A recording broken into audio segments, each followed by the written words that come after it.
Welcome to Drum and Drummer, a podcast focused on drums, drumming and drummers. I'm George Pickering and that's Ben Winty, and we are both professional drummers in this business we call music. So stick around and join us as we pass the time whilst trying to stay in time. Quick time, quick time. Quick time is the best time. Quick time is the best time. Here we go, here we go. Here we go, it's on. Welcome to Drum and Drummer.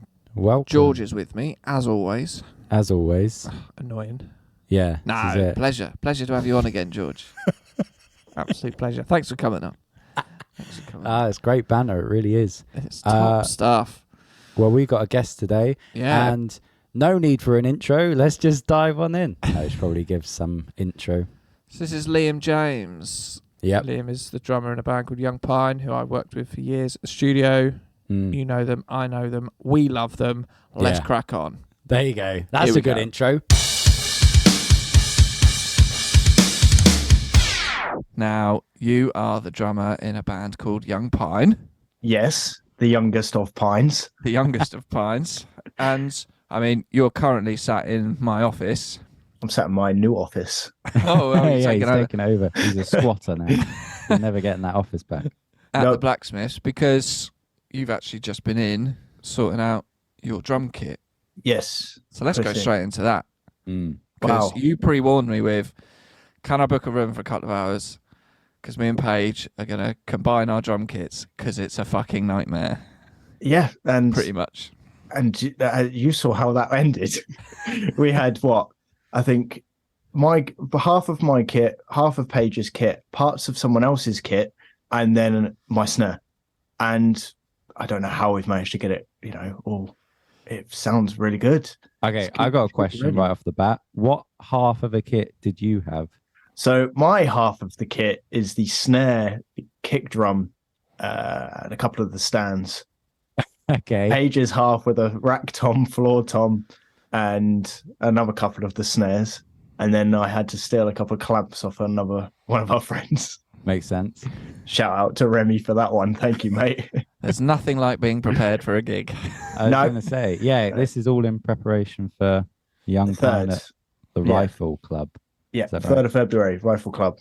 Yeah, we'll get to that. Go on then. So what were you doing, Ben? Tuning it up, reskinning it? Yeah, I mean, I think they gave the impression that it was going to be worse than it actually was.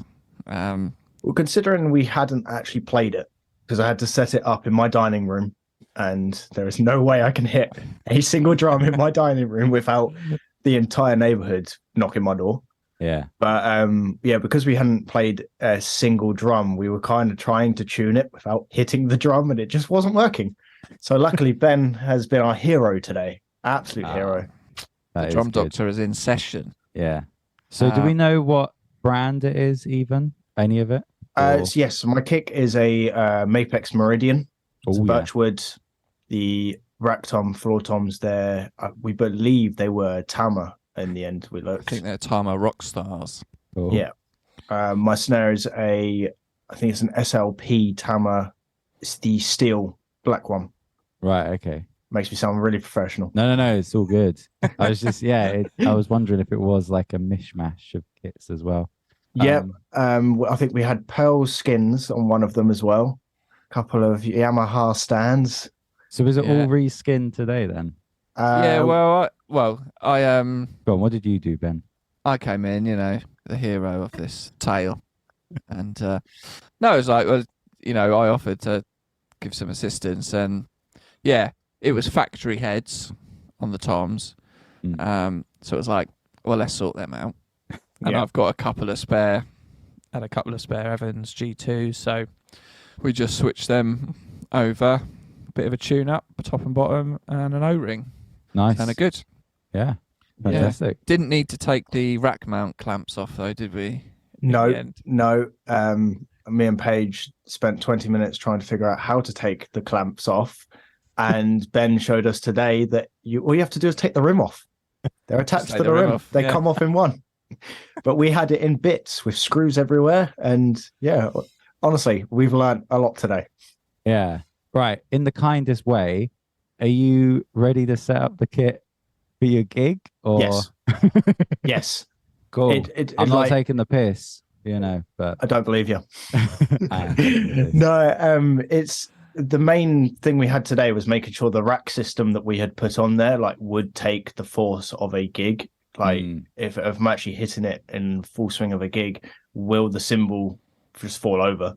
And we found out today, luckily everything's fine. So we managed to tighten all the clamps up, make sure everything on it stays where it's supposed to be. Yeah. And I don't get crushed by anything. And then Ben came in and finally tuned everything. Yeah. Nice. That sounded pretty decent by the end. Yeah. To the next degree, which is that you and Paige are going to give me the other halves of the kit. Yes. And I'm going to sort them out as well. Yeah. So I've got one half of two kits, and then Ben's is going to get the other half of those. So we're going to technically have two hybrid kits. Yeah. That's when you said you both had half a kit, you and Paige, I thought you meant I'm still confused. So Paige owns a drum kit. Oh, right. Is that what's throwing you? Yeah. I think, what? So you both own a drum kit, but only Paige half can play of the kit? drums, George. Well, yeah, So we've both got two full drum kits, but only certain bits on each of our kit are gig worthy. Oh, okay. So we're very poor, George. No. I was trying to work. I thought you meant you both, and then I was like, well, why don't you just use one? But yeah, that makes sense. I trust me, we tried, and we've had to replace many parts. I love that. So if anyone wants to donate a drum kit to Young Pine, I think that because your Mapex floor tom was in, you brought it in, and you hit it, and it sounded, I'll be honest, garbage. Yep. And I'm quite looking forward to the challenge of I'm going to try and make that tom sing. I'm going to try and. To be fair, it was worse than garbage. Yeah. That skin just flapped. And the bottom one makes some sound that drums shouldn't make. Honestly. It is funny. It's like whenever I've taught students who have a drum kit and they say, oh, it doesn't sound like the kits, you know, when I used to teach at the old blacksmith, it doesn't sound like the kits here. And I said, oh, bring it in. And I'd always be a bit nervous. Like, what if I can't make it sound better? And then it'll be like just so bad that you're like, if I do anything to this, it'll be better. So maybe it'll be a case of that. You just have to tune it up a little bit. I think I can make any kit sound good. There you go. I think I can do it. I'm very excited to see that. Yeah. Well, let's talk about that gig then, because I'm excited. Ben's going. Are you 3rd going, of February. Ben? We're both going. I'm very excited. So this is a headline show for Young Pine. Yep, we're very excited. This has been in a couple of months in the making. Paige has been doing all credit to Paige because she's the one that's put all the effort in to get it working. So I sort of feel like Paige is Paige is your bass player, and she's sort of whenever I've seen you guys at the studio, it's always like she's the one in charge. So yes, Paige is the mum of the band. Yeah, definitely. And so this is a gig you're putting on yourselves? Like we're running it all for ourselves. We've done all the promotion ourselves. Is this marketing. the first gig you put on by yourself? No, we did our EP launch a couple of years ago, but obviously that was before the pandemic. So I'd say after the pandemic, this is our first major one that we're doing all ourselves. It's not our first headlining gig, but it is our first one that, if it goes wrong, it's all on us. Yeah. Fantastic. Who else have you got playing? So we've got another band called Mimi Ray. They're a local band, and we also have Lauren and Dave from our band, keyboard player and guitar player. They're going to be doing a lovely little acoustic set. Oh, nice. Doing some of Lauren's solo stuff. And then we're also going to have another act who used to be our old keyboard player, George. He's under the name of Pilot Light. Right. So he'll be performing as well. Cool. Trying to remember if I've met that guy. I believe you did. Only for briefly. Yeah. Oh, fantastic. How long are you playing for? So we have two 45-minute sets. Oh. So nice. Very, very, and we've got every original of ours will be in there, and then we've got some really banging covers that we're hoping the crowd are going to be jumping to. I've heard a few through the rehearsal room walls. Yeah, I won't spoil it if you don't want. Yeah. There's some that I'm not allowed to talk about, and there's some that I feel that I honestly, I've never been to a gig and heard a band cover this kind of song, so I feel like it will be good for the crowd. I will say, speaking of your band, you're always the favorite band of mine. I mean, it's probably obvious because that's how I met you. That's how Ben met you. You know, you'd rehearse at the studio. And I remember the first time I met you guys, it was like 2018. And it was like so my long first, ago. Yeah, it was my first shift or my first day on my own. And Sam was like, "Who are you?" And I was like, "Oh, I'm the new boy." And then he chatted to me for a bit. And then I remember he left and walked back into the rehearsal room and he went, "He's cool, guys." Like that. And then the door closed. I was like, "Yes, I'm in." He thinks I'm cool.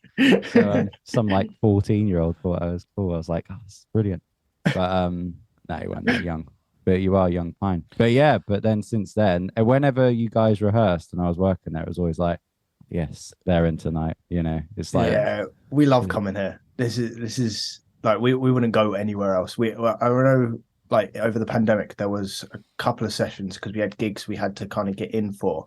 There wasn't really space to get in here at the time, so we had to go and use other studios. And I tell you what, no, this is our place. We're always here. This is it. It is your place now. It's my office. Yeah, yeah, you're taking it over. So let's talk about your original stuff there, My Young Pine, because that's the focus, isn't it? Really, 100%. So because we've just finished your new single. Just finished recording our new single, Cold. Yet. Yeah. Do you have a release date for that yet? I don't know yet, not yet. We're hoping within the next 2-month period it will be out. But we haven't fully locked down when we're going to do our release date. We're still working on tweaking the artwork for it. Because so you've recorded all your stuff here? Everything's been here. So I've been working with you for a good number of years now, and I think the last 6 times have been like it's been singles. Yeah, we've done, and Ride came out just before Christmas. Yep. And actually, we recorded Cold before Christmas. Cold was beginning of December. Yeah, like 2 weeks after we released Ride. Makes sense. Are you going to do a song called Hot in July? Nah, it doesn't work. Forget it. Sorry, I'll shut up. So let's talk about Cold, because that's the most recent session we did. Yep. And there's kind of two things I want to talk about. One is, when we work together in the studio, I feel like as a drummer, I've pushed you over the years in the studio. You've pushed me physically and emotionally, Ben. Yeah.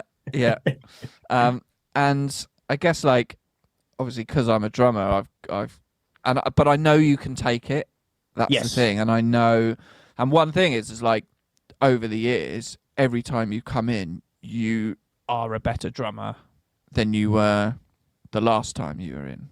To be fair, I think of it. I always come in to a recording session here with the mindset of I'm going to learn something new today, because even if it's just a slight tweak on one of our songs, or you always end up giving me advice that always betters what I play next time.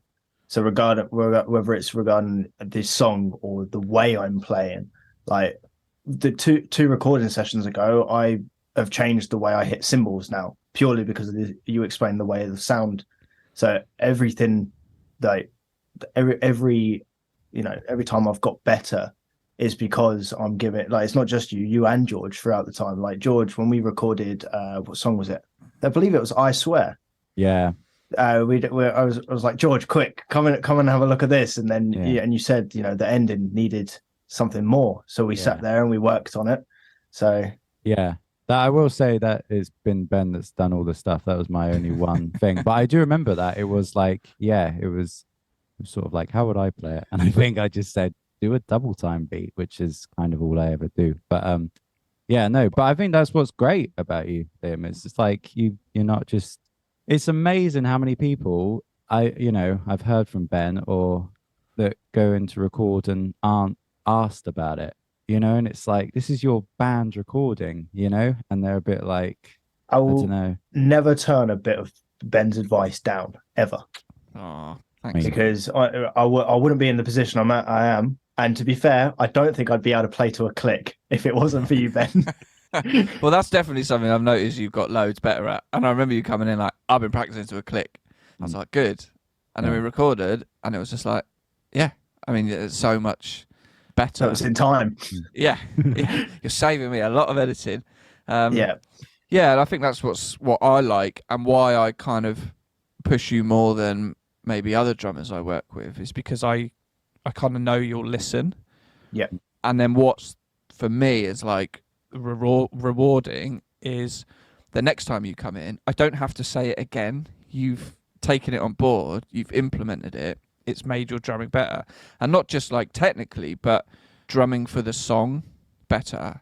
And it's like, oh, you're doing the right things now. Like I don't have to say I'll change that or do that. That's getting less and less, because what you're doing is like, yeah, that's great. That works there. I've always got a mini voice in my head when it comes to when we're in the studio and we're a whole band, we're writing songs, and I think, right, what can I put in this? I always think, what would Ben do?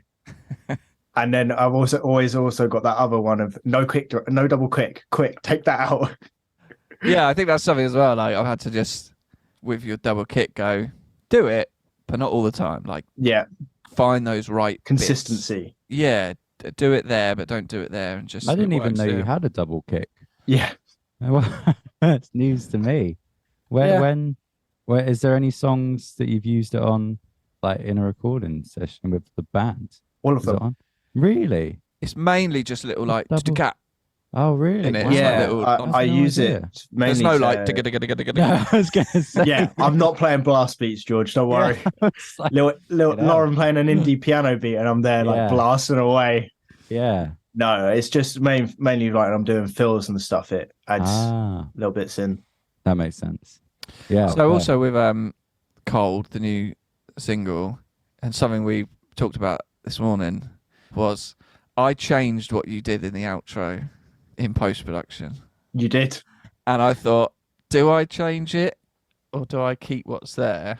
And it kind of goes half time, and it's kind of got like dun dun dun ga groove, dun dun dun ga. And what Paige and then Dave did in the studio was they did a pretty cool little rhythm with like a little bit of digga da da da. And I was like, in post, I was like, oh, I think, do I change this to match? And I did, and I thought, could I get away with it? First of all, I had to make sure, so I had to kind of, in the mix, actually break down your beat and restructure it. Yeah. And make the double kick drum match. And I thought, I'm not going to tell him I've done this. I'm just going to wait for him to hear the mix. What did you think when you first heard that?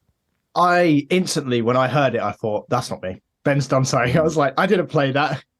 Because in my head, I wanted it in there, but I also thought, Ben won't let me play this. He'll take it out. He doesn't want double kick in there. And then when I heard it, because I'd played it through my earphones at first, and then I got it in the car, and when we sat in the car, we were like, that is double kick. Ben's put that in there, and ever since, Dave will not let me play it without putting the double kick bit in there. So even there, you've improved my drumming, because I now have to play that bit every time we play the song. Yeah, you got to do it now. Yeah, Yeah. I had exactly the same problem with Ben. And I played for someone, and he put a big double kick bit over the end part, and I showed it to a mate. He was like, that double kick you did in that song was amazing. I was like, it wasn't me. None of that was me. So Got yourself in the foot there, George. Yeah, exactly. You're like, Thank oh you. yeah, this was me. Amazing. Yeah. Exactly. Can you just do it for me now? Nah. Yeah. I got a Do sore what? ankle. Do Ah, what? yeah. It's not the Knees right locked setting. up. Sorry, boys. Yeah. I was just going to say that is what's good. There is so much to learn at a studio. I didn't say it before, but yeah, that's kind of what I mean about there's some drummers who will do their bit and then just go upstairs and play darts or whatever. And but if you're constantly being like, what else can I learn? What else can I improve on? The drums are just so important and such, one of the biggest parts of recording. Just the time and the amount of The equipment. and longest gear. part.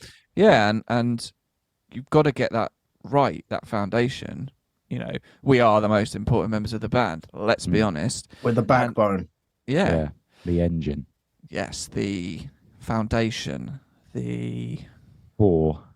what? Core. Core, yeah. Core, yes. Core, Yeah. the core of the sweet apple. Yeah, exactly. The molten core. We are the No. nectar. See how many more we could metaphors do. for drumming. Yeah. Anyway, and so you just got to get those things right. And actually, it's one of the. Although I manipulated what you were doing at the end of that song, it's kind of like we need to get the drums right. Yeah. You know, love Lauren, but the MIDI piano, I can do what I want with that. Yeah. Post production. Yeah. You know, bass, it's monophonic. And so yeah, I sometimes find like, yeah, I just think I'm gonna push Liam on this. And I remember one time, and I hope you don't mind me saying, but I said like, oh, I need another take, and you were a bit like, oh, and I was like, come on, man, this is what you want to do, and I'm only getting you to do another take for the betterment of your band and your recording. And since then, you've never moaned. No, not once. Never moaned. You're the one going, do I need to do that again? Yeah. And I'm going, no, you've got it. It's great. Or I'll Can come I out. do it again? Oh, hero again. Yeah, exactly. Yeah. That is. No, I want to do that again. I don't like Yeah. that. Yeah. And that's great. Well, that's go on.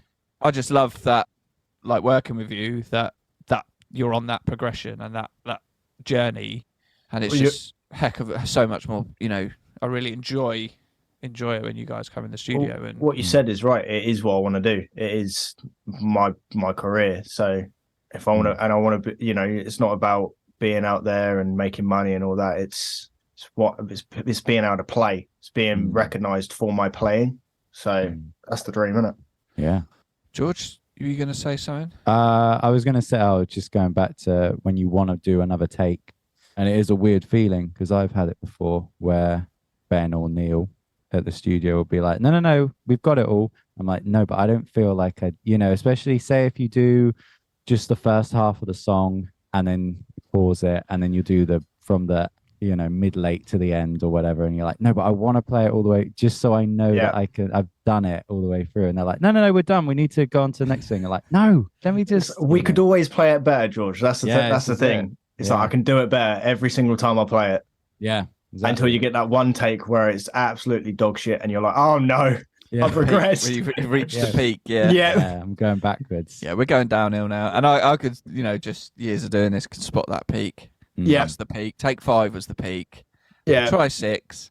No. Yeah. But then it's like, then you break it down and you go, well, let's just punch in and get this bit again. Let's just get this bit in, because the whole thing through is it's not working anymore.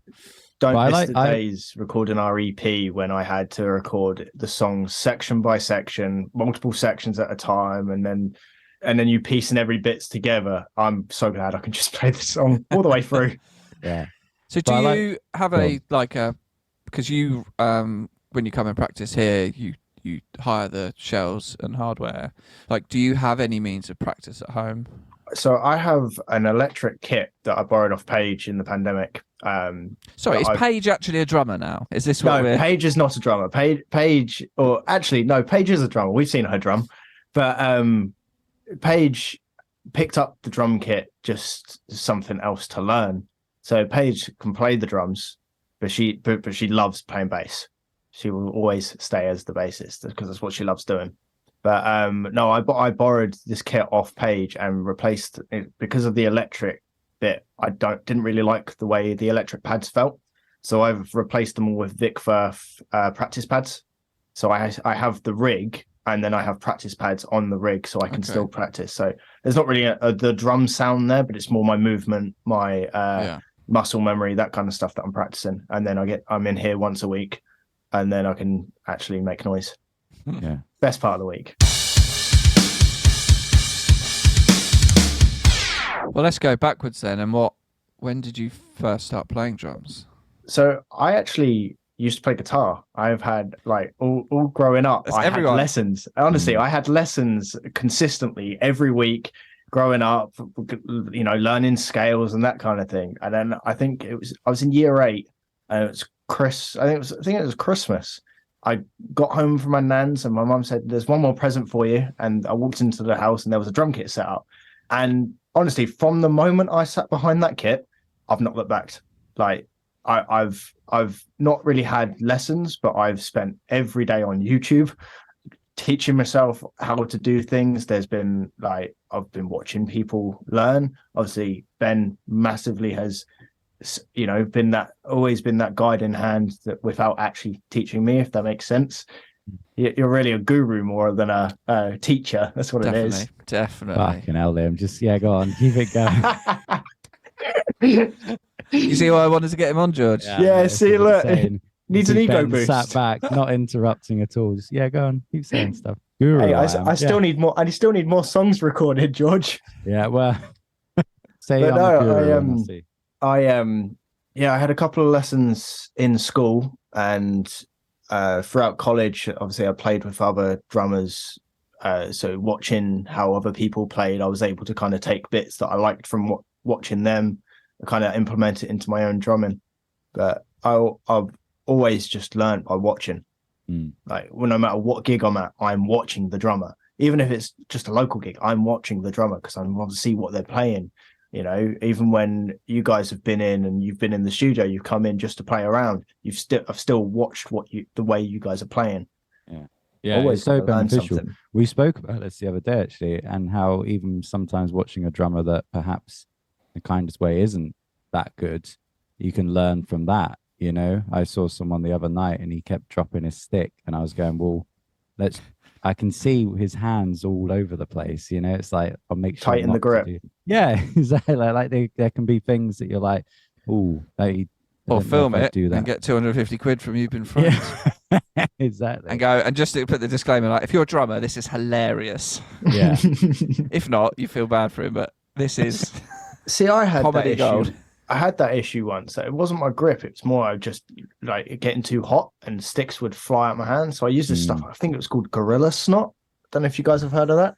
No. I have, yeah. It's like this little green putty stuff. You put it on your fingers and it's like for gripping on your stick. Wow. It's really funny. I bought some, told everyone about it at this gig, and I put some on my hands. And within the first song, the stick had gone flying out my hand because it didn't work. It just made everything slippy. It was so stuck to your hand, your wrist fell off. Hand went with the stick. Went with the stick, yeah. Landed in someone's pint. So yeah. Well, have you ever noticed anything that, because you said you didn't really have loads of lessons, or No, I had like, I was going to say, has there ever been not problems, but things that you have wanted to work on in your playing that you rudiments? Felt like, is that it? Yeah. Pretty much. Like, the technical side is stuff I'm not like. I can get behind. I could listen to a song, learn what it sounds like, get behind a kit and play it, but not necessarily play it technically right. I'm playing to what I can hear and what I can pick up. But I wouldn't necessarily get like the strokes right. And like rudiments is definitely something that I've struggled with because it's not necessarily something I've practiced over the years. Yeah. I practice more playing on a full kit, not focusing on my actual movements. But now I'm aware of that. It's now something I'm picking up slowly and learning. It's just something I wish I'd learned many years earlier. Yeah. Because maybe I'd be a little bit better than where I am if I'd learnt my rudiments earlier. Yeah, it's an interesting thing, and I'll just say, because it's like there's Dave Grohl doesn't know rudiments, it's like there's all these drummers that did just learn by playing. But yeah, I think it's how you use them, because if you can just play by ear, they say that as musicians of the ear, musicians of the eye, like some people can read stuff and go, oh, okay, that's the song, and some people can't read something, but they'll still be able to play the same thing. Yeah. But, yeah, no, that's fair enough. I thought I'd just ask, because if you're someone that's mostly self-taught, it's like I wondered. Yeah, I mean, I can watch someone like I mainly like if I watch drum covers of someone I'm watching where their arms are going, what they're hitting at the time, but not necessarily picking up that they're doing double strokes on something. And I now struggle to play double strokes with my left hand. My left hand is something I've had to like train, because it's you can get to a certain point where you can play, and then you're like, wait, there's something holding me back here. Yeah. And it is my rudiments. It's learning how to do double stroke rolls, that kind of thing. Yeah. And being able to double hit with my left hand is holding me back from being able to play certain fills. So it's now something I have to learn before I can progress in my fills and stuff like that. No, that makes sense. I was going to ask, was there like Was there a reason you didn't have lessons at all? Like, was there not a teacher around or any? Or There wasn't really. I didn't really have lessons until I was like in year 10, so maybe 2 years after I had got a kit and just started playing. And then when I still got into this little band in school, and we were just playing with some songs, and the music teacher came in and said, "Oh, we have a guy that comes in once a week and does music lessons, mainly guitar, but he did do some drums." So he came in, and I think a total of 4 lessons with him, and that's where I learned how to play an actual beat and keep a groove. And even just those little bits helped me progress to the next step. And then it wasn't until I was in college where I actually got pushed to be like, right, you're a drummer, play as a drummer. So that's where I got my head in and started learning more technical stuff, reading up on it. when did Young Pine form? So Young Pine formed, it actually started as just Sam and Paige. They just had them two and an acoustic guitar. Then they started playing more and more shows, realized they Were you wanted all at school together? No. So Paige and Sam went to school together. We didn't meet until college.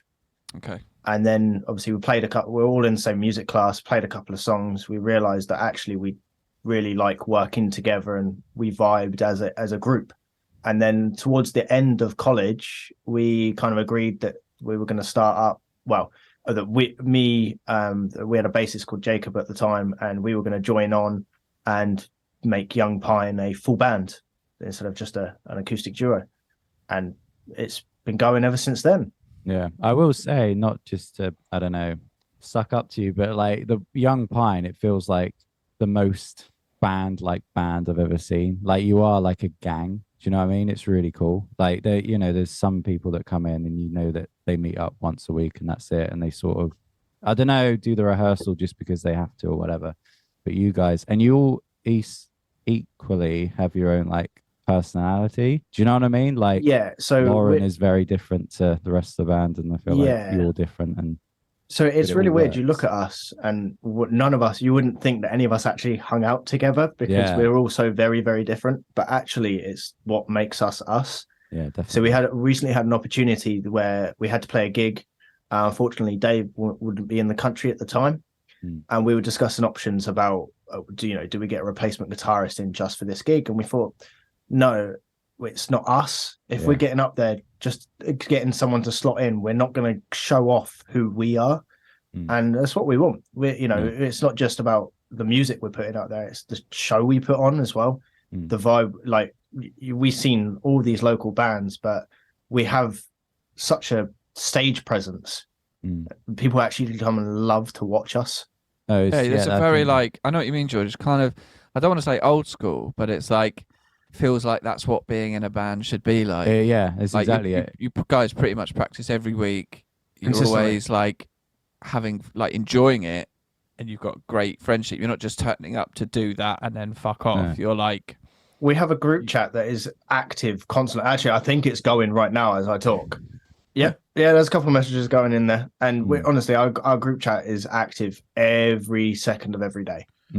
There'll be moments where I lay down and I can hear it going off, and I'm like, "Who the hell is talking at 11 o'clock at night?" And everyone's having a conversation, and then suddenly, like we're at 1 o'clock in the morning, we're all just chatting.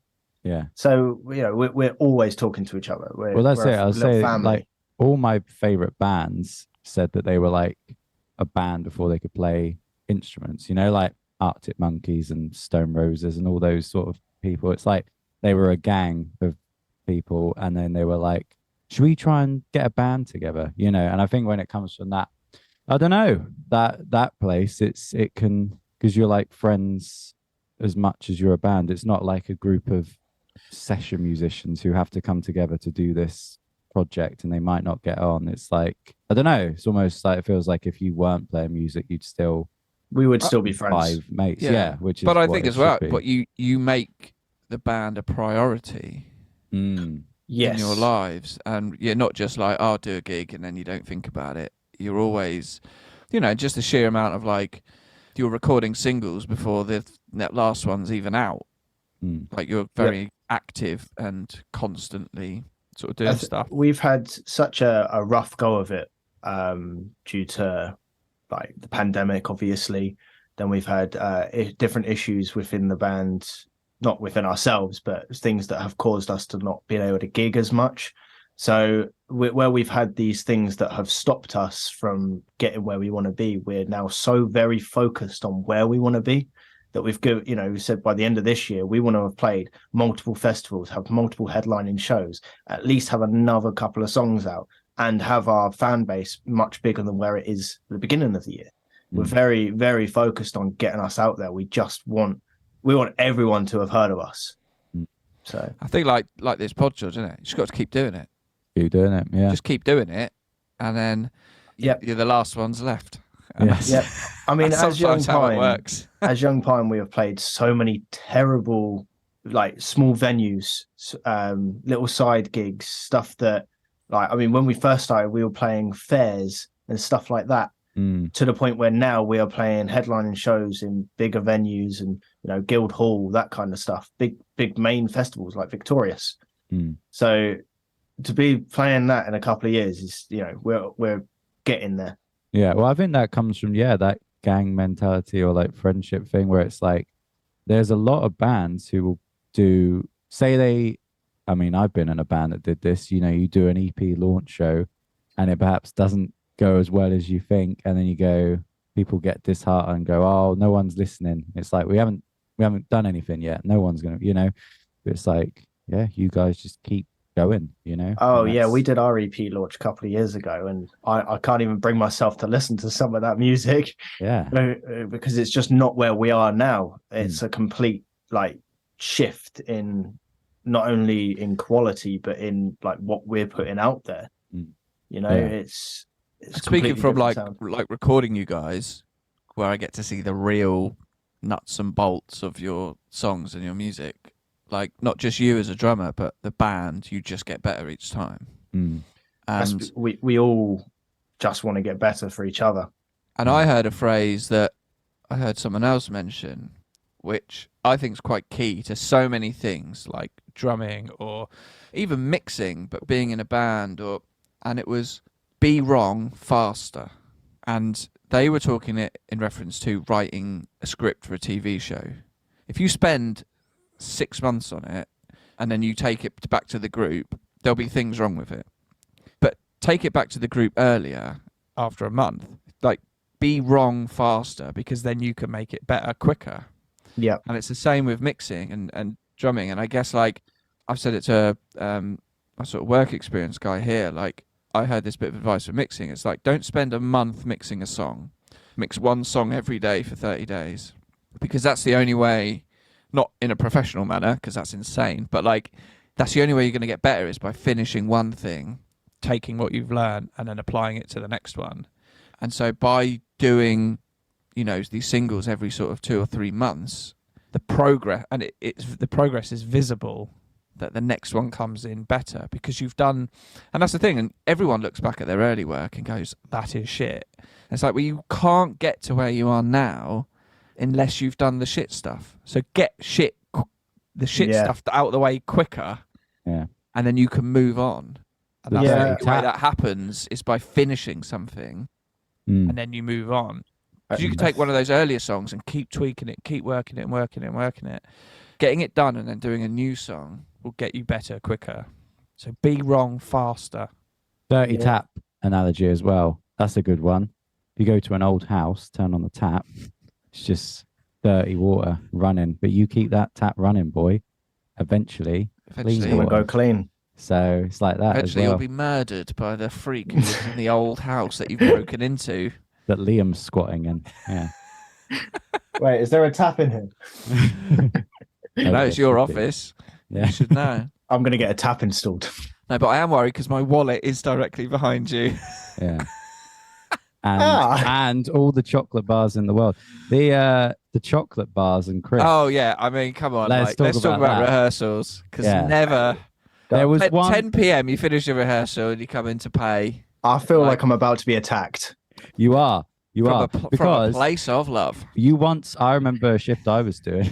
You bought 5 chocolate bars, and maybe a packet of crisps. I can't remember, but I was like, that's insane. I think there was once with Ben that I walked out with 10 chocolate bars. Yeah. I think there was two of each different chocolate bar. There was 4 cans and 2 packets of crisps. Yeah. And then I paid for 2 weeks worth of practice as well. Yeah. It's when you're at the point where you're going, 2 of each, please, mate. Yeah. Yeah. 2 of That's- each. Like, That's when Yeah. that's when you know I've been paid. It's payday. Yeah. I'm keeping wild. this. I'm keeping your little snack shop in business. That's what it Yeah, is. You kept the Yeah. studio in business, and Yeah. probably the amount of money you've spent. On Yorkies and Kit Kats. Yeah. You buy 10 Yorkies, I'll tell you how to hit the symbols right. Yeah. It's a Good deal. transaction that works. So I have had lessons. From a guru, from just little droplets of. I Oh. apologize, George. He's never going to let it go. What? The guru thing. He's never No, letting it I go. as you were saying it, I was like, he's enjoying this. Yeah. Probably sort of been a guru to you, George, as well, really. Oh, yeah, probably. That's why we did the pod, just so it's like you know. I thought if just I get just people let it on. build for a year, Mm, and then all of a sudden we can just. just get people on that you've helped and let them. And then attack them. Yeah, well, yeah. I'm not attacking you for buying 10 Yorkies. I love it. No, yeah. I'm impressed. Keeps, you know. Yeah. What I think I'd like to know is, did you eat them all in one go? Which time? Which time? Well, let's go for the time you bought 10. 2 of 10, each. I think more than likely I probably did. Yeah, And you're a slender man, Liam. yeah, you are. I am. Where's it all going? You don't want to know. Yeah. Do you know what? I don't even know how I can put away that much, but I do, and everyone hates me for it. Drumming. That's I like the that this exercise. bit's There we go, uncomfortable. yeah. I like that there's a lot of weird pauses in this segment when we were asking Liam about. My chocolate. eating. Yeah. Let's keep all of this in because this is funny. Kit Kats, you can eat 3 chunky Kit Kat. I mean, I can, and you're like, that isn't even. Yeah, hitting I think spot, so I can 4 see. Kit Kat chunkies, and then But- it's like you're eating a giant normal Kit Kat. You could put them together. You just sort of melt the Before you eat edges. them. Why do you Yeah. think they sell the multi-packs in 4, guys? Come on, someone's already thought about this. didn't think about that. See, this is why you know your chocolate. I know a bit too much about chocolate marketing for my own good. Yeah. Well, I do sometimes think like I need to go to Booker's and stock up because Young Pine are in tonight. Yeah. And then I Liam think- comes in the office. Oh, Yorkies are back in stock. I remember that one time you had no Yorkies for like 3 weeks. That was a dark period in my life. Do you know It what was it's up there like? with the pandemic, wasn't it? Yeah. It's like that bit in The Simpsons, you know, where there's a hot dog van that follows Homer around and he's at a funeral and Marge is like, you follow my husband. It's like, he's putting my kids through college. It's like, I'm going to imagine one day Ben's just going to start putting his head in if he's not seen me. Like, you haven't had your Yorkie yet? Here you go. Yeah. Exactly. Start feeding me. Yeah. The rent's due on Stood this outside place. the Yeah. room with an open Yorkie and a fan, just putting the scent through the air conditioning. Come on, Yeah. come on, latch on. I do always say See it. if My it's hot.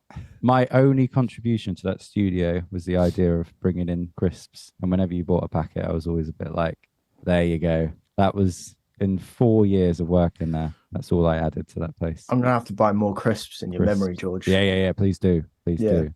I appreciate that. I Right. get paid next week. It's fine. Stock up.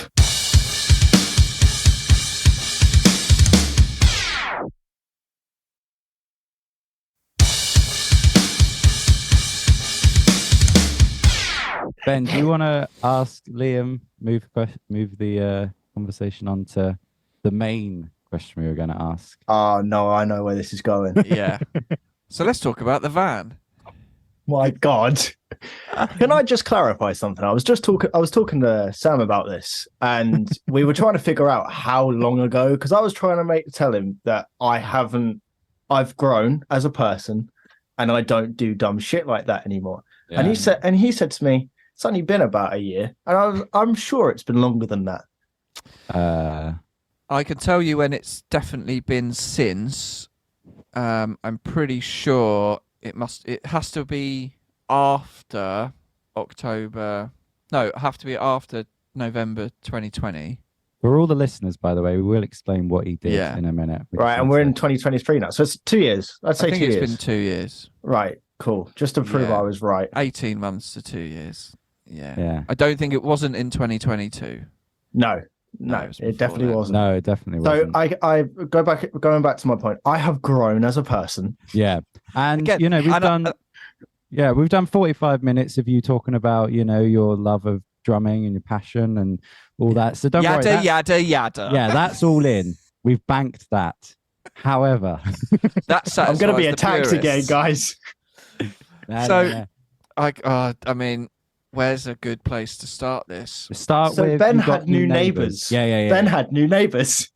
Yeah, at work, So we'll explain. The studio is in a industrial lot, basically. industrial estate, yeah, Industrial in estate. beautiful Hillsey. And for the longest time, there's been no one next door. Mm. Or if there's people there, they're not in very often. It's just storage or whatever. And this studio's been here since 2005, so it's been a long time. And parking has never been an issue. There's so much space outside for parking, but there are 4 marked spaces outside our front door and next door's front door. And basically, I'll zoom forward. So young pioneer come in every week, you know, rehearsing. So then I believe it was a Wednesday that time you were rehearsing. And then the Thursday morning, I just turn up for work. Da-da-da-da. Guy from next door just comes straight in at me and he's like, oh, I need to talk to you. I was like, okay. He's like, someone's graffitied my van. And I was like, okay. And so next door deal with cars and car modifications and stuff like that. So there's usually a lot of cars outside, and this guy's got quite a nice transporter. It was dirty, may I add. And he said, someone's written something offensive in dirt, like in the dirt on the back of my van. And I was like, oh, okay. And then he proceeded to pull out the dash cam footage. And this business next door, one of their main things they do is install dash cams. So he had a beautiful 4K, like front and rear dash cam. And the guy showed me the photo, and someone had written in the dust, cunt, on the back of this van. And he showed me the footage. Oh, there's Liam. There's Liam coming out of the studio. Oh, yeah, there he is. Just writing cunt in the back of the van. And this guy was fucking livid. And I was like, oh, Liam, thank you, mate. No, and yeah, he wanted he wanted your number so he could call you and get you down to clean the van. And I just said to him, look, I know who he is. I'm real sorry. I'll bollock him. He'll never do it again. And then I just kind of, I've never spoken to that bloke since. Well, it was funny because I was working that night that you guys were in, and that happened. And I remember there was this, because yeah, as you said, no one ever used to park in those 4 spaces. And then suddenly out of nowhere, next door moved in and everyone that worked there was parking. And suddenly all our bands had nowhere to park. And there was another band in the same night Young Time were in who got really angry about people in the spaces, like really angry. And I remember Ben and I didn't really like the band. I can't remember who the band was, but the next day when Ben was like, yeah, someone's graffitied, and I was like, oh, I bet it's that. And I feel like we were almost looking for like an excuse to like not blame me. yeah, I know, like, well, before I knew it was you, I was like, oh, I bet it's the other bands, those pricks. Like, brilliant. We can use this to be like, you're never coming back to the studio again. And it was like, oh no, it's Liam. I was like, can't get rid of Liam. Honestly, I think I was on my way home from work. I think I was traveling for work at the time. So I was on my way home on a train, and I got a call from Sam. And Sam's not one of those people that he's not communicative on his phone at all. So when Sam's phoning me, I'm like, oh no, what's going on? And he's like, just to let you know, I've had an email from Ben. I was like, right. So I came in, spoke to Ben, dealt with it. And obviously at the time, I did not know there was already ongoing beef. Yeah. So I just kind of inserted myself in it, made it worse, and stepped out of it. Wait, Yeah. so I want to know, did you write cunt on the window because you knew that someone was No, I parking, or wrote was it that just- on there purely because the guy had a very, very, very, very nice and aftermarket body kit on his transit van. Yeah. The type of car that should not be layered in dirt. So I thought it would just be fun. And obviously, as you said, this other band was complaining. So I thought, okay, it's going to be really funny. I just thought, as I walked past it, it was just one of those impulses that I saw the car and I thought, intrusive thoughts. And you know what? Yes, okay. The word I put on there probably was a bit far, but still funny. Yeah. Still funny. Yeah, so I your messaged van, Sam and was like, can you send me Liam's number? Or email. I need to have a word with him. And then I explain what happened. And then, yeah, I think next time I saw you, I said, look, you did apologise. And I explained about the parking beef that was ongoing. And you were like, oh, shit. I didn't realise. Yeah, just to reiterate, I apologised to you for causing you stress, not to the guy, not to the guy's van. I didn't. And I said to you, you know what you did was wrong. It's put me in a bit of an awkward situation. Blah blah blah. But I said, however, he is a cunt, and it is funny. It was a major sense of humour failure. Major. Yeah. Yeah. And that guy is a twat. It did. Honestly, there was a moment it crossed my mind. I thought, Ben's never going to let me back in that studio again. I was like, oh shit. No, we're like, please come back. That's brilliant. But we're here and we can laugh about it, and it won't happen again. And I just thought, like, with that guy, it's like he was fuming. Like, and I understand why, but it's like, I know he had dash cam, footage, but it's like, what does he expect me to do? Like, I can't control what people do. Liam. I can't control. He's high on 10 Yorkies. For Christ's sake, he's going to do anything he wants. Yeah. I mean, how did he expect it to go if I actually did come down, and if he did phone me to come and clean his van? I probably would have just laughed. Mm. Someone phones you up, shouting at you, come and clean my van. Like, I also want to say to him, well, I can't pass his details because that's GDPR. So. Oh yeah, there is also that. Yeah. But also, I just thought, all that guy needs to do is get over it and move on with his life. And time will just. It's like, mate, really. It still took me 6 months to come into the studio without like hiding my head. Like, oh no, he's gonna come in and crack me one. Yeah, he is a cunt. So there we go. Nice. Yeah. I'll be honest. I thought you'd spray painted the van, and it isn't until now that I realised you just. No, I literally. That would have been a bit more extreme. Yeah, because when Ben said graffitied it, I instantly went like. Well, that's what when the guy said he came in, he said someone's graffiti on my van. Yeah. My instant first thought was like, oh, someone's just a general knobhead from the public has just come to this estate and been graffitiing, and he was going to probably ask, have I got any CCTV footage or anything? Nope. And then he was like, oh, someone's written cunt in the back of the dirt on my van. And my instant thought was, that's brilliant, because you are a cunt. Yeah. and he's guessed that. They don't know you're a cunt. But they've got it bang on. I was going to say, never met the guy in my life. Yeah. I'm a good judge of character. Who's your favourite delivery company? Favorite delivery company? Yeah. Uber Eats. Oh, well, Fair okay. play. Yeah. Okay, this is I feel like a new Wow. player has entered the game. Yeah. They bring me food. Maybe this just shows I don't know. The youth And age. Yeah. No, it just shows that I'm a fat bastard. Wow. 10 Yorkies, please. 10 Yorkies, free delivery. I'll get an Uber Eats. He needs the 10 Yorkies to. So, pump him George, are forward we? to Uber Eats? This is something we've not had No. or discussed. I mean, I guess, I Have guess. I thrown a wrench into Right. your... Well, should we You've explain written basically? cunt on the back of our van. Yeah. And we don't know what to do. And you eat 10 Yorkies before an Uber Eats. What are you going to do next? No, we always end the pods by asking what's your favorite delivery company, and people always just assume we mean like a courier. Really, if that's the word. So like DPD, Hermes, Every, same thing, whatever, Yodel. No, they mess up all your packages. Well, you've gone just Food. He's gone straight to food. But it You does- said, very interesting. you said delivery company. Yes, You didn't yeah, say, yes. you didn't necessarily No. say. They we're deliver. with you. Yeah. Yeah, but We're that's not- we're why not I attacking think you. no. This is why I've not ever asked who's your favourite courier. Yeah. service. I've always said delivery company, and people go, "Does Amazon count?" And you go, Well, yeah. Yeah. Royal Mail, yeah. And Not really.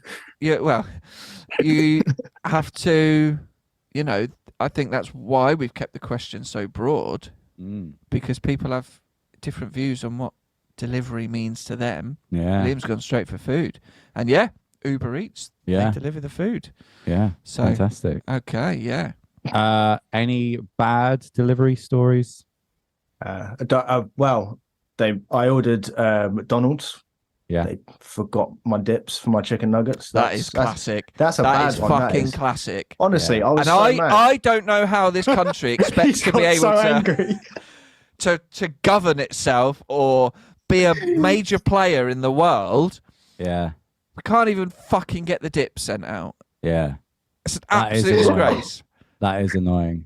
Honestly, Was it the chicken selects and the No, it was 20 Uh, chicken nuggets, George. 20. It was the 20 chicken nuggets and the Well, cheese he was share box. still- So technically, hungry after his I was meeting. owed 7 dips and I received none. Right. Because, and I tell you why it annoys me even more is because this isn't a, you know, when you're in there and you go, oh, can I have some dip? And they give you it. It fucking asks you what dip it you want. specifically asks And when you buy a big box of nuggets, 9 or 20, you get 2 fucking options. Yeah. Yep. What do you And want actually, for you dip get- 1? What do you want for dip 2? For 20, do you get 3? 'Cause you No, should. for 20 it's 4. Whoa! I there we was go, I was owed 2 curry dips and 2 barbecue dips for my nuggies, and then I was owed for my cheese. George is dying. And then for my Nuggies. cheese bites, I was owed 3 tomato dips. So that's 7 dips I lost out Was on. that your order? Nuggets and cheese bites? And a McFlurry. No, I'm and- not attacking you. I'm saying and- those are and a 2. large. Yeah. Okay, yeah. no, I was going to say those are 2 items that you need dips. You can't really have Yeah, no, that Cheese was bites and basically nuggets. my entire order. without. They might dips, as well yeah. have just given me a McFlurry with nothing on it as well. Yeah, or just giving Just- you cardboard because without the dip, it's like a Domino's. Without that garlic and herb dip, I don't want to know. Do you know what I mean? Right, here we go. Let's bring it back to drumming. Oh, okay. It's the hi-hat clutch of the drum kit. Yeah, Such a small little thing, but without it, you're fucked. yeah, Yep. you are. Exactly. Yep. You can I- still play, but it's not the same. It's No. not the same. I had to have No. a dry McDonald's the other night, and it was very depressing. After a gig, I went, "Oh, I'll pop in. I'll get a Mackey's." It was about 2 a.m, just outside of London, and there was no Oh, been to squirting. London. There was no pressed down ketchup from a pump. So I was like, "Oh, I'll go and ask," but there was like no one there. So I was like, "Fuck's sake!" So burger and chips dry, and it was noticeably shit. Do you know what I mean? Yeah. You got Yeah, those at le- chips and you can't dip them in anything. At least I had barbecue sauce at home. Like I was Yeah. able. It wasn't the same. It's not McDonald's barbecue sauce, but I was able to replicate. Well, this is the thing because I'm sat in my car going, "This is a mistake. What am I? None of this is enjoyable now." No. Yeah. Yeah. And it's the fact you fucking press, you select the dip. So it's not like you have to write it in as an extra thing. Oh, can I have some dip, please? It's not them being generous. That's them. It's fucking on the list. Yeah. Yep. And you know that they also This is did that. official. I've I'm never not- seen Ben so passionate about something. it's great, honestly, isn't it? You it's never amazing. know what the thing is that will set him off, but it was dips. But you never know. If you ever want to see my head explode in pure rage, yeah, be in front of me on the underground and wait till the barrier to get your Oyster card out. Then you'll see a man at his wit's end. Then I'll write cunt on the back of their van. Yeah. Jesus. Yeah. Joe, you're saying about McDonald's and being in London. I had a work due a couple of weeks ago. I had to be in London, and I think it was about 2 a.m. We had left the work due, and we were like, right, on the way back to hotel, we're going to go to a McDonald's quickly. And I don't know if you've ever been to a McDonald's in London at 3 a.m., but they had a DJ. They had the guy was singing the numbers out. There was security guards. There were Yeah. people having existential crisis in the corner. Honestly, it's something I've never experienced and would never want to experience again. It's a It's London weird, McDonald's at 3 a.m. When I was in London living there, in the Leicester Square one, someone got stabbed because they jumped the queue. Wow. Jesus. Yeah. What? Yeah. Did they To be fair, die? if someone messed up and forgot my dips, that's worth, Yeah. you know. Yeah, I think for the dip, a good old stabbing's probably worth it. Jump the queue. I mean, come on, you're gonna get your order. I read something that now so many McDonald's are just touchscreen only, like those screen machine things. Yeah. And they're really pushing away from ordering at the counter to the point where some of them I just don't think you can anymore. That they've done that because people will order more food when they do it on the touchscreen or via the app because there's no shame in reading your order out to another human. Yeah. So you can go, well, I'll just get 20 chicken nuggets. Yeah. But when you have to say that to another human and go, 20 chicken nuggets, and he goes, oh, and you go, no. No, yeah. Make sure I've got my 4 fucking dips as well, Wow, mate. that's where the system fails down. Well, that makes sense because in my, let's call them my eating years, I used to 1990 to 2018. Yeah. I used to You weren't even born in 90, were you? no, but it works. But I used to get a meal and then an extra burger because I was like, but I'd always feel a bit embarrassed. Say I got a Big Mac You've got to have a meal cheeky little. and a quarter It's a pounder. cheeseburger chaser. Yeah, exactly. Everyone And, has a cheeseburger chaser. Even with 20 chicken nuggets and everything like that, you need a cheeseburger chaser. You do, but there is some shame to it, and they're like, you making that a meal? You're like, no, it's just a cheeseburger chaser. You should know this. But if I tap that in on the screen, and also I kind of go for extra stuff on the screen because you're like, oh, look at all this stuff. You Will I can get- edit your burger. I reckon Yeah, it really, yeah. really messes up like their entire system they've got back because they're obviously getting into the habit of making their burgers. They know exactly what they're doing. Then you get Yeah. that one fucker that wants bacon and no pickles. Yeah. They're like, shit, quick, go back. Exactly. Anyway, right, Young Pine, you got a gig coming up Friday, the 3rd of February, headlining down Yes, we the do. Rifle Club in Portsmouth. Come along, people. Yeah. More the faces, the better. We'll be there. Where can people find Young Pine and yourself on the internet? So if you follow us on Instagram at Young Pine Band. We also have Spotify, iTunes. We have a YouTube page. We're also on Facebook as just Young Pine. You can find myself on Instagram as Bonafide Pseudocide, which will eventually change, but I quite like it. Keep that. I like it. So, yeah, 3rd of February, and hopefully for the rest of the year, you will be hearing everything with Young Pine. Well, we'll promote it, definitely. Yeah, think this we'll be there. episode drops. And let us know when Cold's coming out, and we'll Hopefully within the next 2 months. push that as well. But Nice. because it's a good one, Perfect. I like it. Oh, it's an absolute banger. I've listened to it already today. So, See if you get the ending right. The kick I've changed. no. Do that when you do the final master. Just add in loads more double kick. Be like, yeah, see. If you No, do he's that on he's the first. he's going to give us the version that we're going to release. It's going to have no kick in it. He's just going to troll me the whole way. No kick. No I've kick actually at all. I've replaced the kick and the snare, swapped them round. So the kick on 2 and 4. Yeah. That would. Oh God, Yeah, it'd be weird, wouldn't it? Imagine. that would be a weird thing to. Yeah, please don't do that ever. And the hi-hat's now a chicken. Right. Yeah. Yeah. Sweet. Thanks for coming on, Leah, mate. It's been It's been a pleasure, guys. Thanks for having me. No worries. We'll see you soon. Take care. Bye. Bye. Mate. Bye. Bye. There we go. That was our interview with Liam James. I mean, we talked about drums for a little bit, Yeah. but the chocolate fan McDonald's thing was Yeah. had to keep As that I all s- in. Yeah, and this isn't me being, harsh or rude or disrespectful to him in any way, but I do feel like that was the better chat. It sort of crescendoed, loved hearing about his drumming and, how much he wants to learn in the studio and passionate and stuff, but the chocolate bar chat, brilliant. It's fascinating. Yeah. I don't know how he can eat that much chocolate. You know what I mean? I've got such a sweet tooth, but Oh, yeah. I mean, But you regularly posted about it. But three bars, that's surely my limit. You know what I mean? He happily leaves with 10, eats it in a night. And he's putting my kids through college. Exactly. Yeah. Next week, it'll be just us.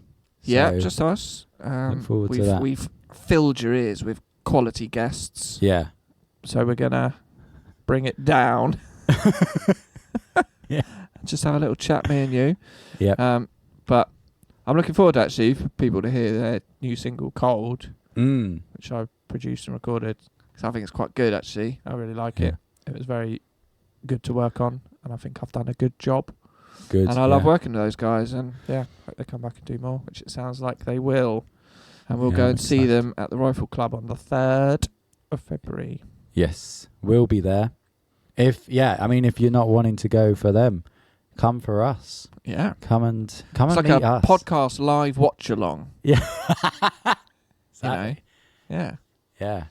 Nice. Well, we'll shoot off, innit? Yeah. Busy boys with busy lives.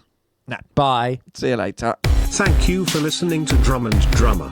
You can find us on Instagram at Drum and Drummer Podcast. And you can send us an email to drumanddrummerpod@gmail.com. Remember, just pick up the sticks and twat it.